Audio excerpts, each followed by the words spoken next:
Welcome to the One Hand at a Time podcast. I'm your host, Chris Welton. And today I have a special guest. We've got some similar friends and we're just finally getting to connect, which is great. And those of you that listen and follow me know that the One Jordan strategy has worked time and time again. And here we go. We've got another guest who I was able to connect with by using the One Jordan strategy. I want to welcome Keaton, the muscle, to the One Hand at a Time podcast. Hey, man, I'm excited to be here. Yeah, like I've been a fan for a long time, following you through social media and like check, man, the helicopter at the house and the beautiful stuff. And um, the cool thing is, and you may not know this, but Tiffany and I were in a mastermind together, like Oh, last okay. last summer. So Tiffany and I Yeah. became friends last summer. And then she came over and started working with you. And so I love her, man. She's great, and she's just a rock star, dude. Just love her, Yeah, man. she's the absolute best. She's going through a lot of hard Yeah, stuff, I but know. she's the absolute best.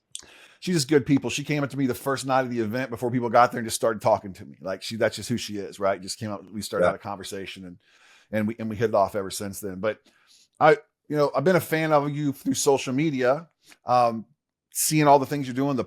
First of all, the events that you've had a couple times with the arena and all the speakers. And I'd love to unpack part of that first, and then we can go into some other Yeah. things. But man, the lineups, like if you look at the lineup, it's like, I love to go to events, but man, how do you get that many high level people at one time in there? Like it's crazy. Like how did you pull that off, Keaton? I mean, just It's funny. I just got into the space not very long ago of entrepreneur mentorship and helping people to grow businesses and really to grow themselves. And I realized really quickly that I had a knack for it because I was an entrepreneur and I was in the personal development space. And about 2.5 years ago, in the midst of building another business, I sat down on the couch with my wife and I was like, you know what? I want to build people and I want to help people. And I want to do it on a much bigger level than most people are doing it, right? And so I started Limitless Society, which was based around helping people become the greatest version of themselves. And in that, I realized the only way to reach a good amount of people is to do an event, do a massive event, right? And people jump in this space all the time and they do 500-person events or 200-person events or, even 1,000-person events. And they're amazing. If you have great speakers, they're amazing. And I said, you know what? I want to jump all the way in and I want to do the biggest event that Utah has ever seen for entrepreneurs, for the personal development space. And that's what we did. So I called in all of my friends. If I have a superpower, it's building relationships with people. I called in my friends, Andy Frizella, Ed Milet, David Goggins, Gary Brecka, all these really great speakers and powerful people. And I said, I'm throwing an event. I know you cost a ton of money. I'm willing to pay whatever I need to pay. And I want to throw literally the biggest event in Utah. I've got an arena of 10,000 people and I want you there. And luckily enough, because of my relationships, I try to be a very non-transactional human being. I don't yeah. ask things of my friends. And I think it's why I have such great relationships with people. And I just said, listen, I'm not asking you to come for free or just to support me. I'll pay you whatever your speaking fee is, which ended up working out that most of them came just to support me. And I just got on the phones with the most powerful entrepreneurs and personal development people I possibly could. And when it was all said and done, I looked back and I was like, holy shit, man. We just put together a very, very powerful list of people, of human beings. And then I said, all right, it's time to start marketing it. And we just threw it out there. And we had, I think my first event, we had about 7,500 people show up. And then my second event, which we did last year, we had just over that, about 8,500 people show up. And they have just been amazing, amazing events. And what's been really great is because of my relationships with those people like Ed Milet and Andy Frizella and some of these awesome people who spoke, is they brought just tons and tons of people out that just wanted to hear them speak that they otherwise didn't have the opportunity to do it. And then what I did, which was really, really cool, at least because it was a selfish thing, I host a VIP event Yeah. the night before. And I bring all of those speakers into my home and then I sell literally 100 tickets. So it's a very small crowd in my living room.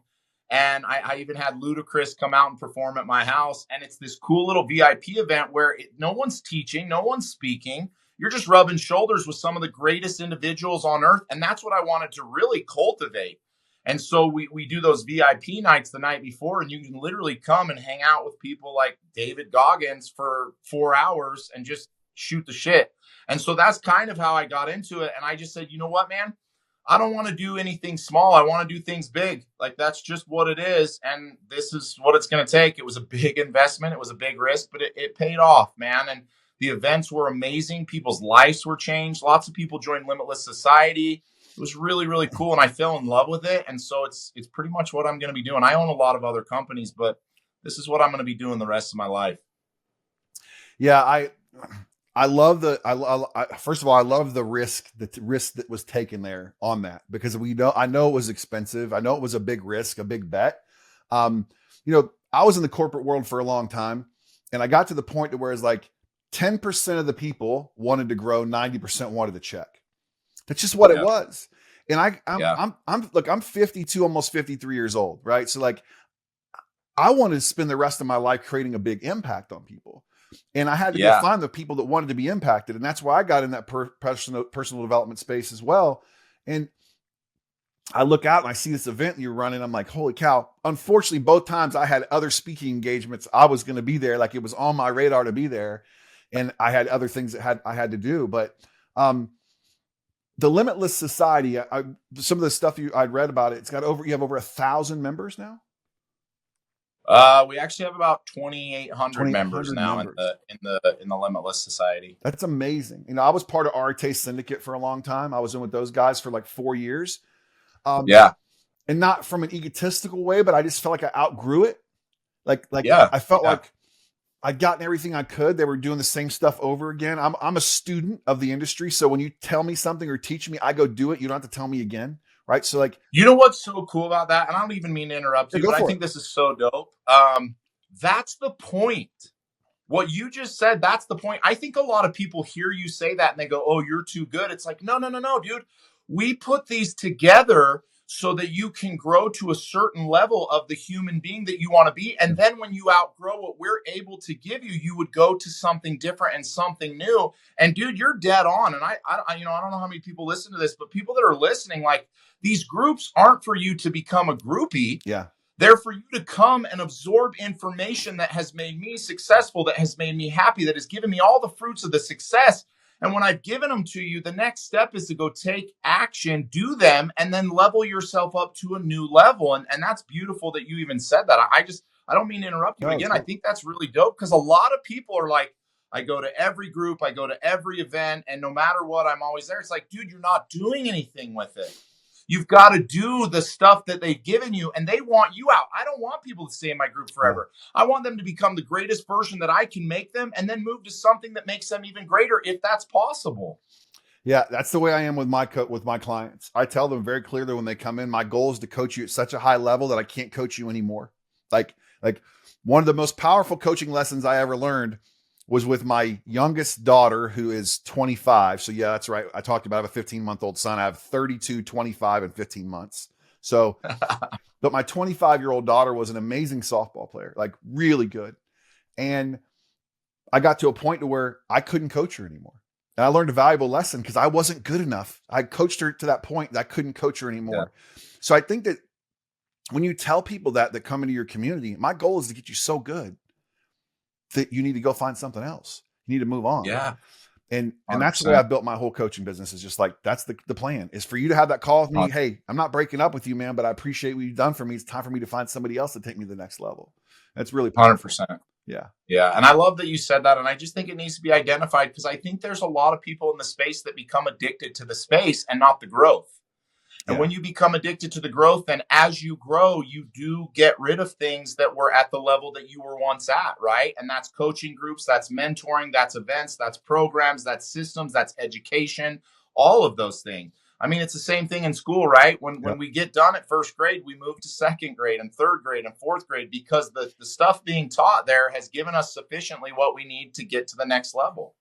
Yeah, so powerful, man. I'm glad we're on the same page with that, because I think that's the difference between the good groups, good coaching companies, good communities, and the ones that are just there to milk people out of money. And we've seen those. There's a lot of that going on these days. There's a lot of that, man. And that's what I feel like I'm up against that the most. Yeah. I feel like the coaching space has become very saturated with people who are money hungry, who are there to do one thing, and that's to make as much money as possible. And listen, to tell anybody that I'm not here to make money would be stupid, and that would be Yep. inauthentic. But to tell you that your investment into this is just a mere blip in your journey would be insufficient. It doesn't make any sense that I want you to stay with me forever. No, I don't, man. Mm-mm. One of the greatest things I've ever heard, coaching in and of itself, the space is all about abundancy, right? This Yep. this like abundant mindset. And when I got in, I thought everybody's abundant, right? And when I started, meeting these coaches and getting into these spaces, and they started having me come speak at their events, and people started even coming to my groups, I realized that what they were teaching was not really what they were living. They started to get Yes. upset, like, oh no, all my people are coming to you, or they're coming to you. And I'm like, well, hold on. Are you in an abundant mindset or not? Dude, if you come to me and I lead you to a better coach, good. Yeah. I hope so. I have people come to my group all the time, and I introduce them to a new mentor or a new coach, and they come and say, I feel bad. Why do you feel bad?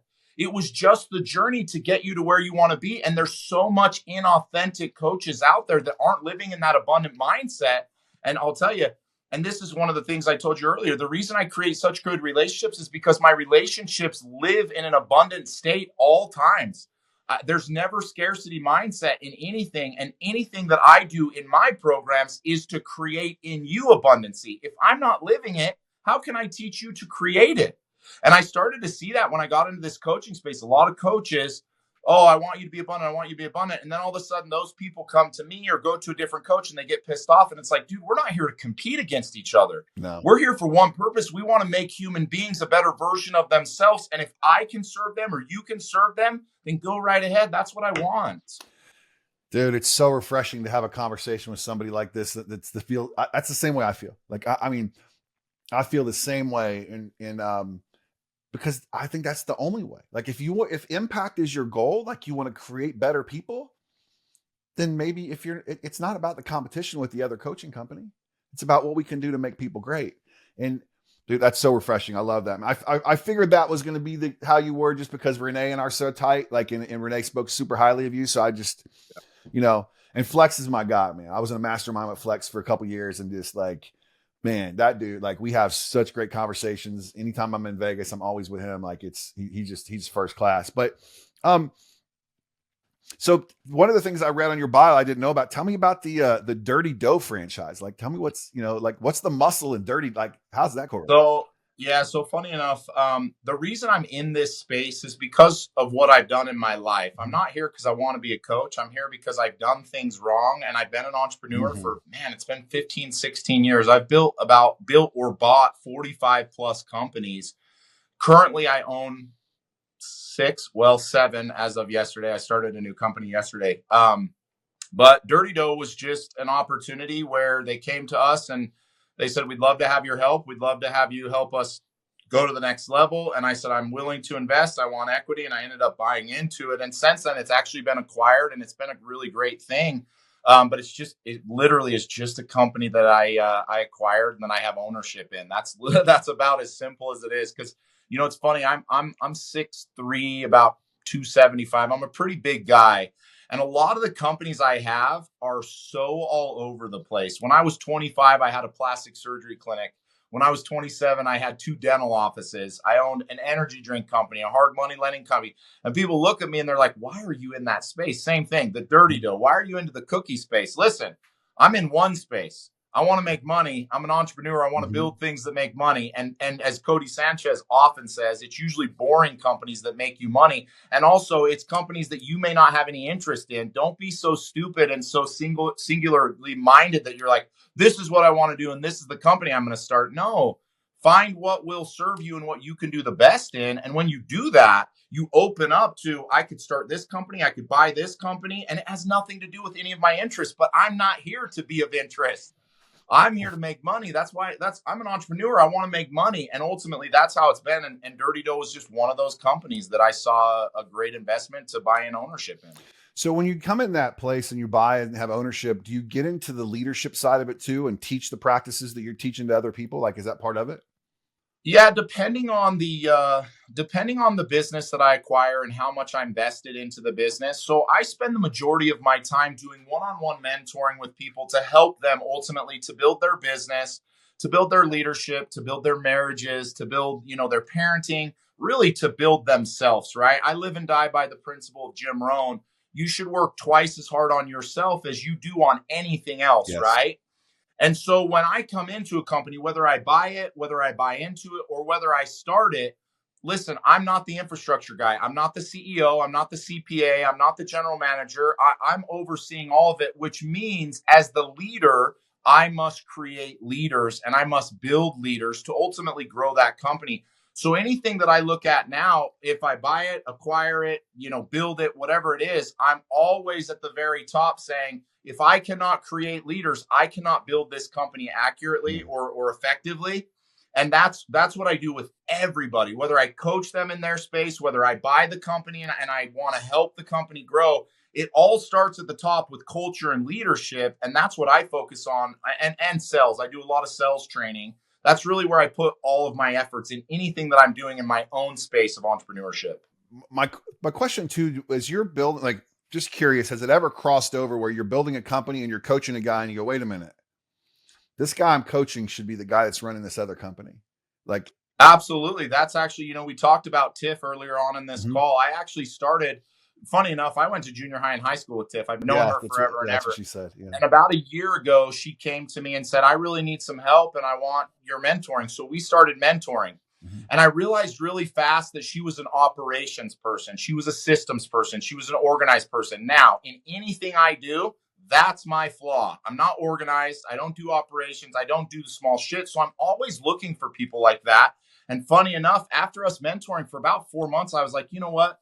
I need a new CEO for Limitless Society, and I think you would be phenomenal. I want you in, and I acquired her to be the CEO. Yeah, that worked out great because she's just good people, dude. Like, I mean, She is. She's like, the best. I mean, high character, just, what you want, and those are few and far between. I just brought on a support staff for my company that worked for me for 5 years at a previous company I was partners in, and brought her in. And man, it's been so nice, dude, to have somebody take Oh care yeah. of all the back end. I'm always looking for people. I have too many businesses that I have holes that I need to fill. I'm always looking for people. And what's really dope is when I get to mentor literally thousands of people now one on one.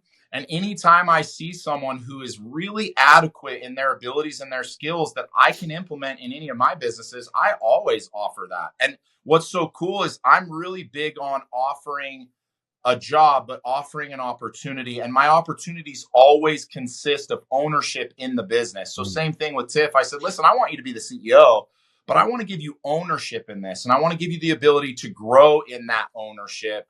And that has really, really helped me in everything that I do. Yeah, I mean, you talk about having to be a successful leader, you have to have a shared vision, right? You have to have a vision that's big enough to fit everybody else's in. And if there's an ownership piece there too, then they're in, right? I mean, Yeah. that just creates such a difference.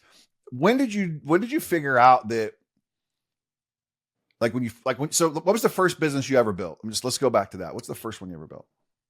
Um, legally, I built a lot of businesses when I was younger, right? But I never had LLCs. Yeah. My first real business was I was 21 years old, and I started. I was doing personal training, and I decided that what I wanted to do is I wanted to do personal training in people's homes. So instead of them finding a gym membership and paying for a personal trainer, and by the way, most people don't go to gyms because they don't feel comfortable, which I realized really Mhm. quickly. My first business was called MoFit. It stood for mobile fitness. And really what we did is we would come to your house, the trainer would bring equipment, and they would train people in their homes to get into good shape. That was literally the very first real business that I started. So why entrepreneurship? Like, was your dad an entrepreneur? Your mom, like where'd you come up with? I mean, like, what made you want to be an entrepreneur? The answer to that is actually my father. My father, he was a 9 to 5er. Mm. He taught me all day, every day as I grew up, go to college, get a degree, work your way up, 401k, safety, safety, safety. And everything that he taught me, it was a lie. All of it was a lie. And I didn't realize it until the end of his life. When I was 21, my father passed away. And he was sick for years and years and years. And he was actually the CEO of a fairly big company. And I watched that company throw him away because he was sick and he wasn't able to deliver. So all the things that he had taught me about safety and school and preparation and get the degrees, I realized there was no safety in it. I literally watched his company throw him away. And I always, as early as I can remember, lived and died by a saying that I essentially coined pretty close after my father died. And it was, I would rather sink on my own ship than sail on someone else's. And with that mentality, I knew I was horrible in school. I was horrible with jumping through hoops. I knew that my only route to success was on my shoulders to build. And after my father passed away, I made some pretty big commitments to my father when he passed away. And one of those was I was going to take care of the family after he died. There's no way I could have done that from a 9 to 5. There just wasn't. Yeah. And I realized really early, number one, I can't work for somebody. Number two, I'm not willing to work for somebody. And number three, 9 to 5 is not safe. So if there is no safe route, let me take the biggest bet on myself. And I want to build companies. And I didn't have a clue what I was doing. That's why I'm in mentorship now. I wish that my 22-year-old self would have been like, hey, man, you just made $100,000 in your first business. Go spend that $100,000 on yourself and get a mentor and grow your businesses the right way. And because I didn't do that, that's why I'm so adamant now. I'm like, dude, don't do what I did. Don't spend 10 years trying to get to $1 million. Spend a year getting to $1 million. Just spend the money to get there. It's so true. Like I was 27 years. I started my first, I was always been that entrepreneur mindset when I was a kid. I was the kid hustling, selling candy in the hallways. Like now I was doing it to survive. So we had lunch. So my sister and I had lunch money, right? Like, that's what I would do. I'd ride my bike, stop and buy candy on the way to school. And then I would go. And even the guy at the grocery store I'd go and buy the candy from, he would give me a line of credit, like literally like $5. Like, you know what I mean? Like I have my own line of credit at 11. Right. So like, so I always knew that I needed to do something more than a 9 to 5 job. And I got into car sales at 19. So I was selling cars and hustling at 19. But at 27, I started my own business, traveling all over the country, running events for car dealers. And at 27 years old, I made my first $1 million. I mean, at 1.1 million was my after expenses tax return, 1.1 million, right? And I remember Keaton going, I'm untouchable, baby. I got it made. Like, you know, I'm the son of a drug addict, right? I have a 6,000 square foot house now. I got 5 cars. MTV Cribs is calling. I know it. They're going to call me and want me to get on there. So what I do for the next 6 months, I sat in my basement and smoked blunts and played PlayStation. It didn't work out very well for me, Keaton. Yeah. You know what I mean? So that's why I love the space that I'm in now, because I can share the losses with the people and try to protect them from taking too big of a hit, right? If I would have had a mentor back then, right, invested in stuff, I mean, I'd have been a 9-figure guy. I just, you know what I mean? I just think I would. So like, I've never regretted betting on myself. I have felt like the pressure when I swiped the Amex to go bet on myself. But it always, the ROI when I pay the bill is always, I'm like, I'm way ahead now. Like, because I took it seriously and try to get the return on it. But if you got somebody that's trying to make that jump, like they're in your group or somebody that's on listen to this call and they say, I'm in the 9 to 5, I'm in the trap, I want to go do something big. Is there a specific industry you would tell them if they want to get in sales, they should go to first? If they wanted to get into sales or if they wanted to get into entrepreneurship? Either way. I mean, let's talk both. Let's talk sales first. So I tell people, especially young people that come to me and say, hey man, how do I make money? I'm not going to college. How do I make money? My first 2 answers are what you just said. It's number one, you need to get really good at sales. Mm-hmm. It has never served anybody better than to get good at sales as quickly as possible. You're selling yourself, your products, your business, your idea. Shit, you're selling your wife one day that you should be a husband, right? Yes. You're selling everything. You're selling your kids to eat the food they need to be eating. Sales is everything. And ultimately, when someone young comes to me who doesn't have any talent or skills and says, where do I go and how do I make money? I say, sales is the answer. Find the most expensive commodity you can sell and get the biggest commission checks you can possibly get. And if you're not good at sales, then take time, whether that's a year, 6 months, 2 years, put in the investment, the time, money, and energy to become good at it. and then go find people or companies that need good salesmen. By the way, there's never a place where we don't need salesmen, right? Yes. Like, we know that as entrepreneurs, I could use a salesman in any one of my businesses. So that would be the first thing. The second thing, and I actually teach this, I have a program now in Limitless Society, and it's essentially, I teach people how to buy a cash flowing business with very, very little money. And this is something I'm so adamant about because it can put somebody into the entrepreneur space with very little money and even very little talent.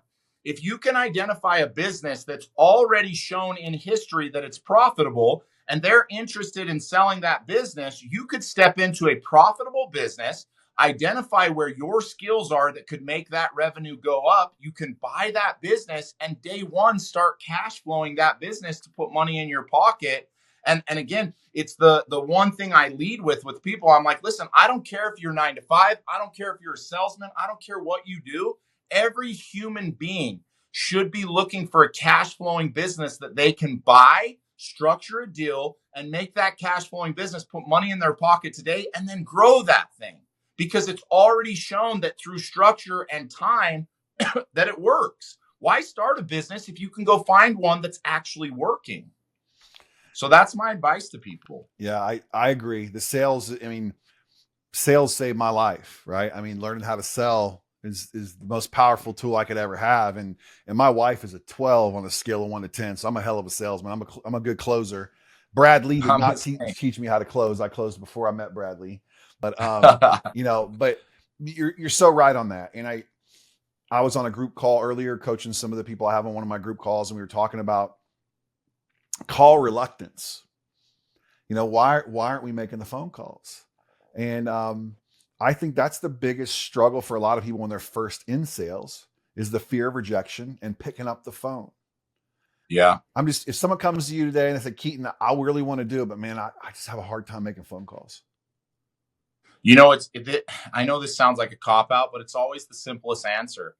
The reason that you have this fear and this reluctancy is because of personal development issues. And those personal development issues are really simple to identify. It's confidence. Yeah. You lack confidence. If I had confidence that I could get on the phone with 10 people today and sell 7 of them, I would pick up every phone and every opportunity that I had to get on the phone because I'm confident that I'm going to be able to sell them. Those who fear cold calling or knocking doors, they fear it because of rejection, because they're not confident they will be able to close the way they need to close.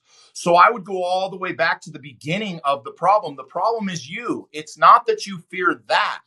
It's that you fear you are not able to deliver that. So if that's the case, I must work first in self-confidence. Well, how do I do that? That's a simple one.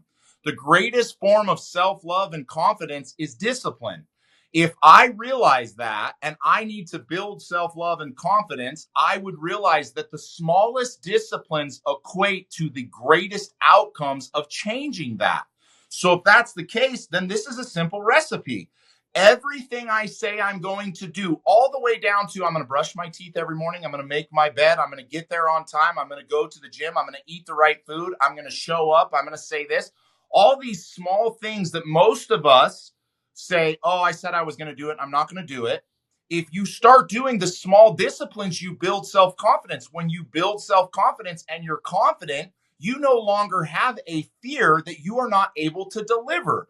And when that fear goes away, then you're the crazy guy making crazy money because you're on the calls all day going, dude, the more I can get on the phones, the more money I'm going to make because I am so confident in my own ability to sell whatever product it is that I'm selling. I no longer lack that reluctancy. Again, if I went all the way back in where I am today and I lost everything and I went back to a sales job and I said, where do I get leads? And they said, you got to make calls. I'd make 1,000 calls. Yeah. I every week, 1,000 calls. Boom, boom, boom, boom, boom. Because I know it's a numbers game and I know how good I am at sales. I'm going to be the guy. I'm not reluctant at all. Hey, man, I want to get on the phone with you. I want to sell you this. Boom, ba boom, ba boom. The reluctancy, it really comes from a lack of self-confidence. And that's a personal development issue. It's not a sales issue. It's not a fear issue. It's a personal development issue. And that would be the first thing I would tell people. Yeah, I agree 1,000% with that. we call it stacking wins, right? Stacking them early and often. Yep. I teach this whole thing called the undefeated morning, where we do 5 or 6 things we say we're going to do before we're allowed to pick up our phone, right? And take on the world's problems. And I was telling a group, like I said today, talking about call reluctance. I said, the difference between me and you guys on here that have call reluctance is I've made 50,000 more calls than you have. Like I just have. I've been dialing since I was 19 years old. Like I used to have to call 20 people, have 20 talk tos before I was allowed to go to lunch when I was in the car business. Out of the phone book, Keaton. Out of the phone book. Like, here's the white pages. You got to talk to 20 people to get them to answer the phone before you're allowed to go to lunch. Yep. Think about that. Like I tell people that now, they're like, oh, come. I'm like, no, like I had to, and my sales manager would grab somebody randomly off that list and call to make sure I actually talked to him. Yeah. Like that's how I was trained. Like I don't know anything different than that, right? So like, yeah, and those small wins are what created the confidence for you to be able to pick up the phone now, right? Yeah. And it was you doing those things.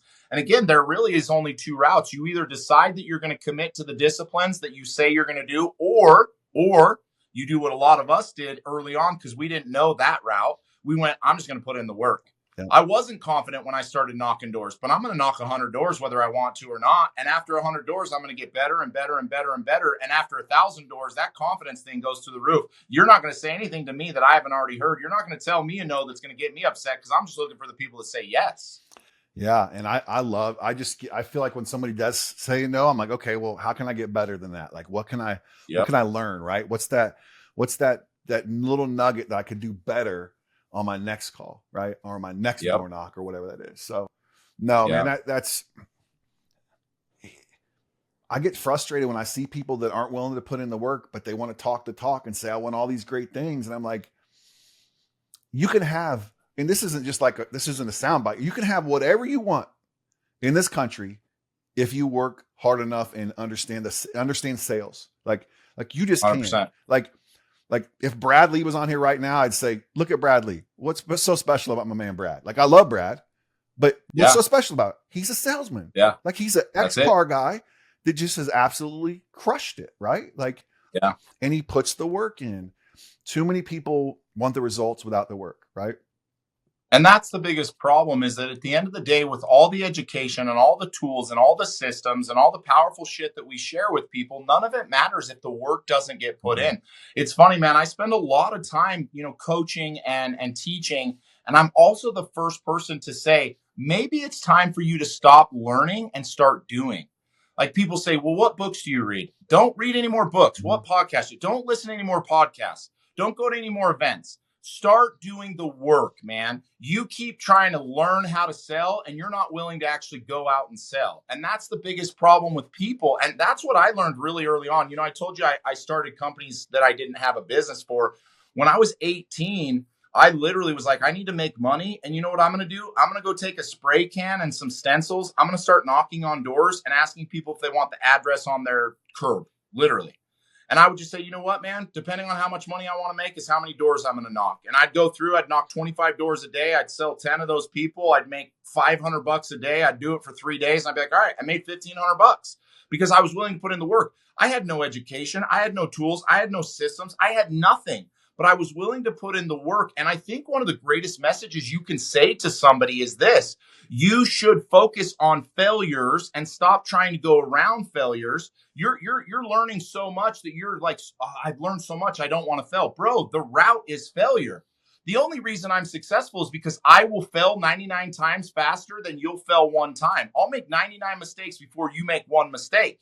That's the only reason. And that is actionable. Now, is that the smartest way? No. But that's how I realized that you can learn all these things. You can have the greatest mentors, the greatest books, but if you're not willing to put in the action, then none of the shit that you're getting in your palm is going to do anything. No, I was speaking at an event in Delray, Florida a couple weeks ago, and it was in a room of realtors, and I teach this whole strategy on how to partner with financial advisors from a real estate space or mortgage space. And I said, here's the cool thing. You guys are all in the same community, but only one of you in this room is actually going to do it. Only one of you. Like, I'm teaching this strategy. We can make $200K more this year without spending $1 more in advertising by working with financial advisors. It's a proven tactic. I closed 20 million my first 8 months doing mortgages with financial advisors using this, right? That's what I did. So I'll teach you the way to do it. So I'll go through all of it. And I said, again, only one of you is going to leave here and do it. And it's that same philosophy. It's that same thought, Keaton. It's like, it's the do, man. It's the do. And that's the hardest thing that I have the hardest time is, listen, I want you to listen to me and I want to give you all the right tools, but dude, I would prefer you don't even join my group, that you do the work before you even join my group. Because if you're coming here thinking I'm going to give you a secret that you don't have to put in work, it's not going to happen. And if they're not willing to put in the work, dude, it doesn't matter how much they invest. It doesn't matter how much they learn. It doesn't matter how many tools they have. If you're not willing to just put in the work, then there's nothing I can do to help you. No, I don't want their money, right? Like, I mean, it just, honestly, it's bad for the brand. It's bad for my brand. Hey, I'm coached by Chris Walton. Well, I thought you were broke now. Well, I am, but I'm still coached by Chris Walton. Well, that's not going to work, right? Like, that's bad for the brand. So, yeah. And I want to get things wrapped up here right at the end. I'm just curious, how do you feel? You know, we talked real briefly about this space, and there seems to be a lot of turbulence in our space right now with some people that are just not doing what they say they're going to, or there's just a lot of there's bad people in every industry. Unfortunately, the spotlight's on our industry right now, right? Like, this happens to be where it is. If someone's looking for a coach, what do you recommend a couple questions they should ask that coach before they hire him? Dude, honestly, this is I think a really simple method. I have people ask me this question every day, right? Because I'm always telling people, like, listen, I'm not saying get me as a coach. I'm saying get a coach. Yeah. And the next question is how do I find that coach? And it's really, really simple, really simple. Find somebody who is living the life that you want. And that's all encompassing. Listen, man, I see a lot of people out there that are wealthy as shit that are coaching, and the rest of their life is a dumpster fire. Yeah. I don't want that. There's no part of me that wants that. You know what I want? I want to look at gentlemen who have beautiful marriages, who are beautiful parents, who are wonderful leaders, who have a ton of money, who are in crazy good shape, who have beautiful relationships. That's who I want.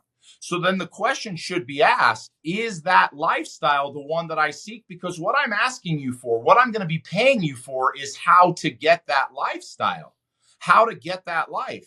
If I see someone who is doing really well in a specific area, great. I want to know how to do better in that area, but I also want to know how it bleeds through in every other aspect of your life, because the truth is, how you do one thing is how you do everything.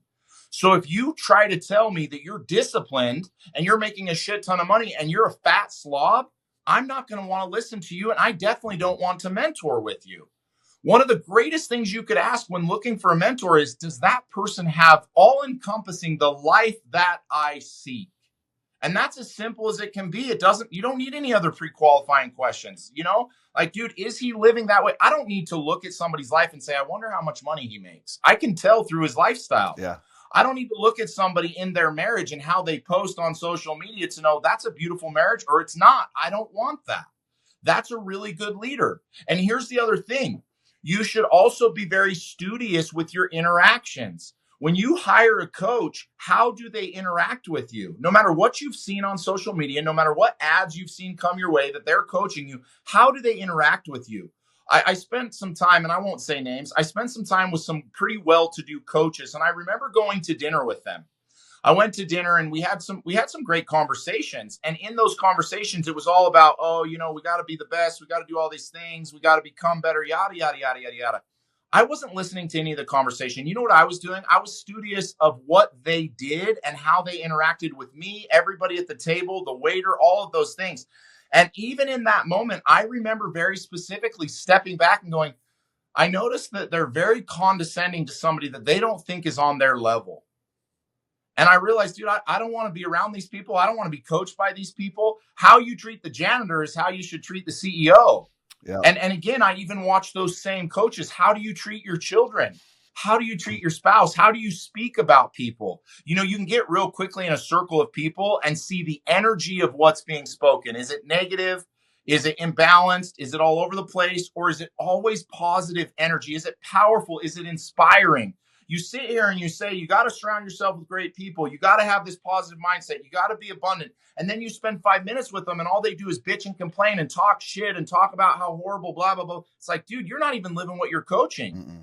So for me, it's also the interaction. What was the interaction? I get the opportunity a lot to interact with people. And sometimes I come off very, very abrasive. And it's because I am willing to be the one person they talk to that's just going to shoot them the truth. I'm not going to fluff you up. I'm not going to sell you on my mentor programs. I'm going to tell you you're out of shape and your business is struggling because you're out of shape. I'm going to tell you that your marriage struggles because you can't communicate, because you suck at communicating. And although that may be hard and it may even feel abrasive and it's going to scare off some people, I want to be the person that gives you truth, because everybody else is going to coddle you with a lie. And a lot of these coaches and mentors will coddle you with a lie into the cell. I'm not going to be that person. So that's the other thing that you should look at as you're beginning to get into the space of who should I have? Who should I pay to help me? Look at everything. Look at their life. Look at how they treat people. Interact with them. How's the interactions? How do they carry themselves? Then you can identify really quickly the people that you want to be with, the people you want to work with, and the people you don't. And sadly enough, man, I will say this, and it's hard to say, the mentoring, coaching, guru space is filled with bullshit. It just is. Yeah. There's a lot of people that are in the space for the wrong reason. They're not there because they should be there. They're there to make money. And it's very clear to see who those are. And that sucks, man, because this space should be a space that creates greater human beings. And if they're not doing that for themselves, they're definitely not going to do that for other people. Yeah, you couldn't be more right. Unfortunately, I've had some of those interactions with some people that I really looked up to. And then once I had a conversation with them, I was like, no, it's not. I mean, it's just, I am who you see here. I'm the guy you see on my Instagram. I'm the guy with my wife and kid. Like, that's just who I am. I don't know how to be any different. It's just too hard to be somebody different. Like that's just too much work, man, to try to be somebody else. Right. Like, so 100%. I appreciate that. And I appreciate your transparency with that part. And again, taking the time out to get on this with me today and becoming part of this One Jordan revolution as I continue my quest to connect with people one shoe at a time. And I've got some pretty big names on the list there. Dana White's up next and Pat McAfee's on the list. So we're working the angles. I've got some people that are helping me get that stuff, the shoe sizes and track. But again, man, I hope to meet you sometime in person, Keaton. And I think we would hit it off well. Absolutely, man. It's been an honor to spend some time with you. Well, same here. What's the best way for people to connect with you, Keaton? Funny enough, I have a lot of followers, but I answer all of my DMs on my Instagram. It's _muscle. If they want to connect in any way and they actually want to talk with me, it will be through my Instagram. I get back to all 1,000 messages every day. I find that a privilege and an honor that people are messaging me, and I don't take that lightly. And so I always get back to people. So anybody that wants to connect with me, that's the best way. Awesome. Well, we'll make sure that everybody has an opportunity to connect with you. And thanks for being part of the call today. Absolutely, man.